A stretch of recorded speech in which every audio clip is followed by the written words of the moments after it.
마음을 시원하게 은혜로 적시시는 말씀의 폭포수.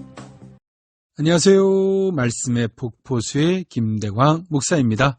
그리스도 예수 안에서 한 주간도 평안하셨습니까? 네, 코로나 바이러스 때문에 정말 불편하고 힘든 시간을 지내고 있는데요.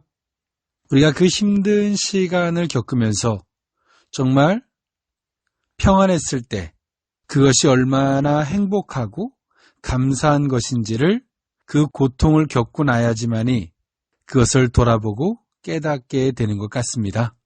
네, 이 바이러스가 우리의 눈으로는 보이지 않지만 그래서 또 더 두려울 수도 있고 또 불안한 부분도 있겠지만 전능하신 만왕의 왕 대신 하나님만을 의지한다면 이 모든 것들을 넉넉하게 이겨내고도 부족함이 없을 줄 믿습니다. 네, 사람이 때론 살다 보면 여러 가지 중에서 하나를 선택해야 되는 때가 있는데요. 선택을 해야 할 때 우리는 여러 측면에서 관찰하고 생각하고요. 가장 옳다고 여겨지는 것을 선택을 하게 됩니다. 그러나 그것이 항상 가장 좋고 옳은 결과로 나타나지 않을 때가 있죠. 오히려 자신에게 해를 끼쳐지는 결과로 나타날 때가 있는데요. 우리는 그럴 때 가장 혼란스럽고 힘들기도 하지만 또 그러한 계기들을 통해서 어떠한 것을 선택하게 만들었던 우리가 가지고 있는 가치관, 기준, 지식의 영역들을 한 번쯤 돌아보게 됩니다. 그러나 더 중요한 것은 주님만을 의지하면서 주님으로 말미암아 어떤 부분을 선택한다면 때론 우리가 선택하는 것처럼 보이지만 주님의 간섭하심이 그 가운데 있기에 그 선택한 결과를 주님이 책임져 주시는 그 놀라운 은혜를 경험하고도 부족함이 없게 될 줄 믿습니다. 네, 오늘은 지난주에 이어서 마태복음서 23장 1절에서 12절에 있는 말씀을 통해서 은혜를 나눠보고자 하는데요.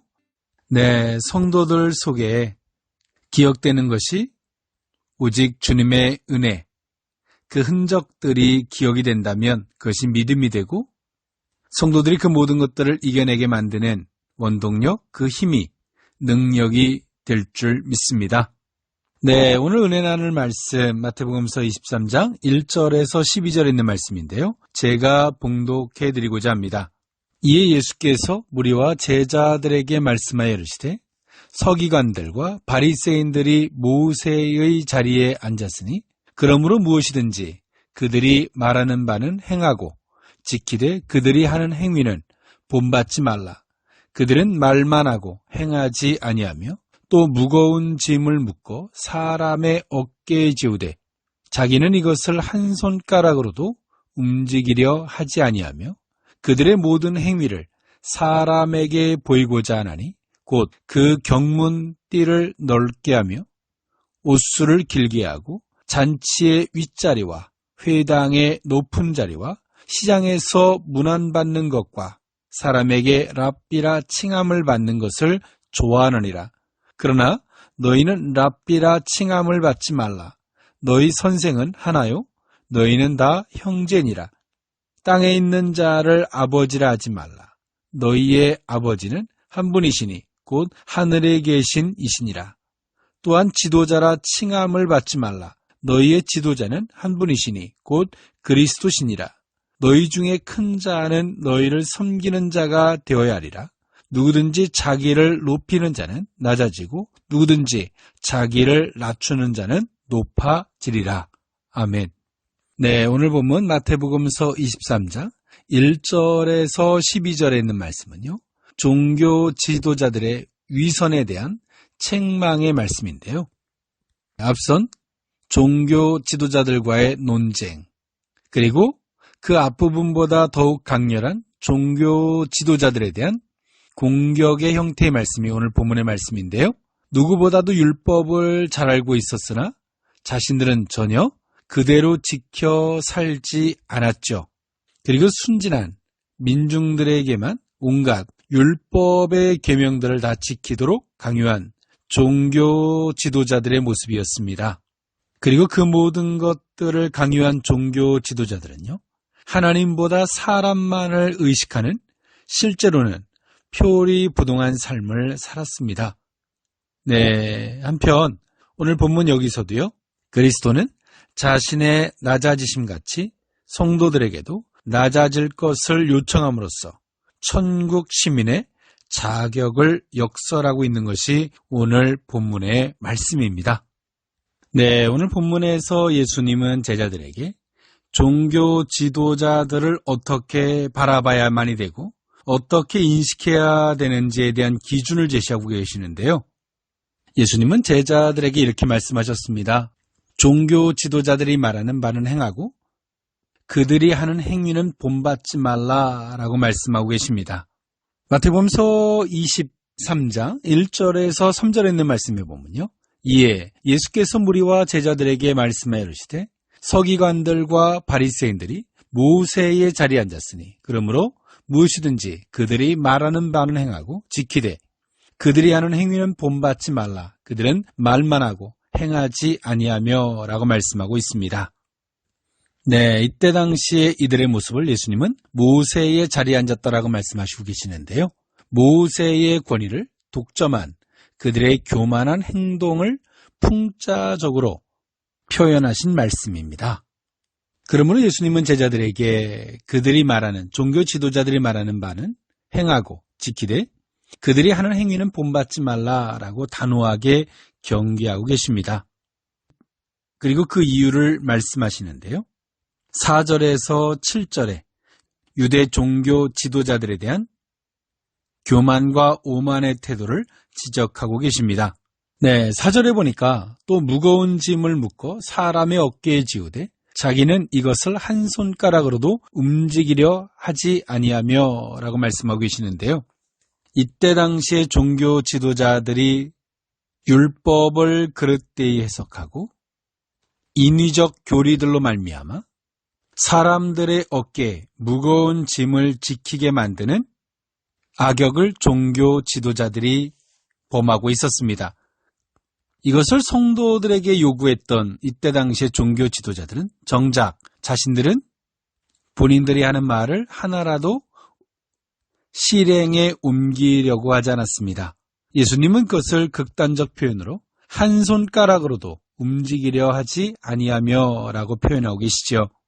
그리고 두 번째 지적으로요. 5절에 그들의 모든 행위를 사람에게 보이고자 하나니 곧 그 경문띠를 넓게 하며 옷수를 길게 하고 잔치의 윗자리와 회당의 높은 자리와 시장에 문안받는 것과 사람에게 랍비라 칭함을 받는 것을 좋아하느니라 라고 말씀하고 계십니다.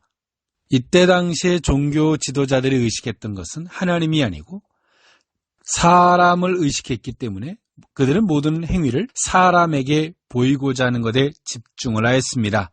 그러다 보니 위선과 가식이 난무했겠죠. 그리고 그러한 직접적 표현으로 경문띠를 넓게 하며 옷수를 길게 했다라는 표현을 사용하고 있는데요. 23장 5절의 경문은요. 이 말의 헬라어 플라크테리오는요. 보존하는 것이라는 의미가 있습니다. 그리고 히브리어는요. 테필린인데요. 기도라는 뜻을 갖고 있습니다. 이것은요. 출애굽기 13장 1절에서 10절, 11절에서 16절, 그리고 신명기 6장 4절에서 9절, 11장 13절에서 21절에 즉 네 성구를 양피지 조각에 기록하였고요. 송아지 가죽 상자에 넣은 것을 말하는데요. 유대인들은 기도할 때에 왼쪽 팔과 이마에 경문을 붙였었습니다. 5절에 경문띠를 넓게 하며 라는 뜻은요. 경문의 크기는요. 랍비들에 의해 규정되었는데요. 외식주의자들은요. 자기의 경건을 과시하기 위해서 크고 넓게 이 경문을 만들었었습니다. 5절에 옷수를 길게 한다는 표현은요. 겉옷의 내귀에 단 석류 문양의 장식으로 된 술입니다. 옷술의 색깔은요. 하늘의 하나님과 언약의 영원성을 상징하는 단청색이었고요. 그들이 옷수를 크게 한 것은 하나님의 영광이 아니라 자기의 거룩함을 자랑하고 드러내기 위함이었었습니다. 이때 당시의 종교 지도자들은 그런 종교적인 의도를 넘어선 사람들에게 거룩하게 보이려고 경문띠를 넓게 하며 옷수를 길게 하는 행동들을 했습니다. 그리고 이들은요, 잔치의 윗자리와 회당의 높은 자리와 시장에서 문안받는 것과 사람에게 랍비라 칭함받는 것을 좋아했었는데요. 6절의 잔치의 상석은요, 가장 귀한 손님이 앉는 곳이었는데요. 출입구에서 우측 상단 끝에 위치한 좌석이었습니다. 이곳에 앉는 것은요, 명예가 있는 사람임을 의미하는 것이기 때문에 명예를 탐하는 바리새인과 서기관들이 상석에 앉기 위해서 가끔 시비를 벌이기도 했습니다. 그리고 이때 당시의 종교 지도자들은 시장에 일부러 나가서 거룩한 척을 하며 사람들에게 문안받기를 즐겨 하였었습니다.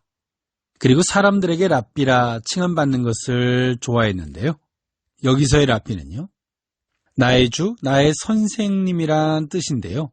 이 단어는요, 당시 유대의 율법학자의 양대 산맥 중 한 사람이었던 힐렐 때 랍비 학교에서 처음 사용되어졌었습니다. 그리고 확실한 직책으로 사람들에게 인식된 시기는요, AD 70년 예루살렘 멸망 때부터입니다. 즉 다시 말해서 나의 주, 나의 선생님이라는 칭호를 받는 것을 이들은 좋아했었습니다. 그만큼 교만하고 종교 지도자로서 하나님을 의식해야 할 자들이 사람을 의식하는 것에 익숙한 이들의 교만, 어리석음을 예수님은 지적하고 계시는 겁니다. 그러므로 예수님은 제자들에게요, 참된 성도로서의 의식을 요구하고 계시는데요. 8절에서 12절에 그 말씀하라고 계십니다. 그러면서 8절에요. 그러나 너희는 랍비라 칭함을 받지 말라. 너희 선생은 하나요? 너희는 다 형제니라 라고 말씀하고 계십니다. 이때 당시의 종교 지도자들과 같이 랍비라 칭함을 받지 말라라고 예수님은 제자들에게 요구하셨는데요. 그 이유는 하나님 안에서 우리는 다 형제이기 때문이라 라고 말씀하고 계시죠. 8절에 랍비라 칭함을 받지 말라. 지식의 독점을 통해서 얻은 권위, 또 의식이나 계급 의식을 벗어버리고요. 겸손과 섬김의 모범을 보이라는 말씀이겠죠. 그러면서 가장 중요한 너희는 형제니라 라는 말씀일 것입니다. 네, 예수님은 그러시면서 9절에요. 땅에 있는 자를 아버지라 하지 말라. 너희의 아버지는 한 분이시니 곧 하늘에 계신 이시니라 라고 말씀하고 계십니다. 네, 9절에 땅에 있는 자를 아버지라 하지 말라라고 하는 말씀은요, 우리 육신의 아버지를 아버지로 부르지 말라라는 말씀은 아니고요. 네, 9절의 이 말씀은요, 하늘에 계신 자와 대조되는 단어이죠. 어떤 학파의 태도나 한 시대의 율법 선생을 가리키는 일반적 표현이었습니다. 너희의 아버지는 한 분이시니 곧 하늘에 계신 이시니라 라는 말씀과 같이 오늘 예수님은 종교 지도자들에게 대조적인 말씀으로서 제자들에게 율법적 선생의 칭호를 받는 것을 경계하라 라고 명확하게 말씀하고 계십니다. 네, 율법 선생이라 칭함받지 말라 말씀하셨던 9절에 말씀하셨던 예수님께서요, 10절에 이제는 지도자라는 칭함도 받지 말라라고 말씀하고 계시는데요. 10절에 또한 지도자라 칭함을 받지 말라. 너희의 지도자는 한 분이시니 곧 그리스도시니라 라고 말씀하고 계십니다. 네, 여기서의 지도자는요, 헬라어로 카데 게타인데요. 앞서가는 자, 스승이라는 뜻으로 신약에서는요, 이곳에만 나타난 단어입니다. 여기서는요, 권위 있는 선생이라는 의미로 쓰여졌습니다. 즉 다시 말해서 너희는 권위 있는 선생이 되지 말라라고 말씀하고 계시죠. 그 이유는요, 너희의 지도자는 한 분이시니 곧 그리스도시니라 라는 말씀과 같이요, 예수님만이 그 기준이 되어야 함을 분명하고 명확하게 말씀하고 계시는 것입니다. 네, 그렇죠. 우리가 하나님을 알 수 있는 것, 인간의 노력이나 그 어떤 걸로 알 수 없고요. 오직 예수 그리스도로만이 하나님 아버지를 알 수 있는 줄 믿습니다. 그래서 예수님 말씀하셨죠. 나로 말미암지 않고서는 아버지를 알 수 없음을 말씀하고 계십니다. 이 세상의 인간이 아무리 훌륭한 스승이 있다 할지라도 죄인된 육신의 옷을 입고 있는 인간은 온전한 완전한 스승이 될 수는 없죠. 그러나 예수님은 죄가 없으시고요. 하나님의 아들이시고요. 그 예수님만이 진정한 스승, 즉 다시 말해서 하나님을 알 수 있는 그 기준이 되는 줄 믿습니다. 네, 예수님은 앞서 이 말씀을 하시면서요. 이렇게 말씀하십니다. 11절 12절에요. 너희 중에 큰 자는 너희를 섬기는 자가 되어야 하리라. 누구든지 자기를 높이는 자는 낮아지고 누구든지 자기를 낮추는 자는 높아지리라 라고 말씀하고 계시죠. 진정한 성도는요.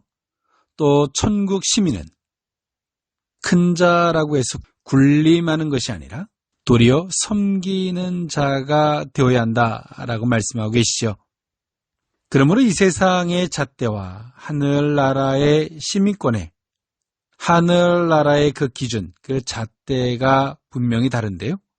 누구든지 자기를 높이는 자는 낮아지고 누구든지 자기를 낮추는 자는 높아지리라 라고 예수님은 말씀하고 계십니다. 네, 오늘의 말씀을 정리하면 우리는 과연 무엇을 의식하고 살아가는가? 우리는 오직 주님만을 의식해야 할 줄 믿습니다. 사람을 의식하면 우리는 사람에게 매일 수밖에 없겠죠. 사람의 눈치를 보고 내가 이 말하면 저 사람이 어떻게 생각할까? 뭐라 말할까? 어찌 보면 하나님의 종되기보단 어느 순간인가 사람의 눈치를 보고 사람이 종이 되어 있는 이런 모습들이 지금 이 시대를 살아가는 크리스찬들에게도 종종 보여지는 텐데요. 우리는 하나님만을 의식하고 그 말씀을 실행에 옮기는 자, 천국 백성들에게 요구하는 하늘나라의 백성들에게 요구하는 의식, 낮아지고 겸손하고 섬기는 그런 모습들이 주님이 원하는 모습이고요. 하늘나라에 합당한 모습이라고 오늘 본문은 말해주고 있는데요. 이 시대를 살아가는 모든 크리스찬들이 그리스도 예수 안에서 이 합당한 의식을 갖는 저와 여러분들의 모습들이 될 수 있기를 원합니다. 우리는 하나님 아버지 안에서 한 형제인 줄 믿습니다. 서로가 사랑하고 섬기고 배려하는 저와 여러분들의 모습들일 수 있기를 원합니다. 네, 코로나 바이러스 때문에 정말 어려운 시간을 보내고 있는데요. 이럴 때일수록 서로가 섬기고 배려하고 기도하는 하나님 아버지 안에서 서로가 손을 잡아줄 수 있는 저와 여러분들의 모습들이 될 수 있기를 원합니다. 네, 세상은 시끄러워도 시간은 가고요. 우리가 바이러스 때문에 이 고통과 이 아픔을 겪고 있는 이 신음하는 이 시간에도 봄은 오고 있는 줄 믿습니다. 여러분 한 주간도 그리스도 예수 안에서 승리하십시오. 하나님이 불꽃 같은 눈동자의 그 은혜가 지켜주심에 보호해 주심의 그 은혜가 저와 여러분들에게 함께할 줄 믿습니다. 여러분 승리하십시오. 지금까지 말씀의 폭포수의 김대광 목사였습니다. 감사합니다.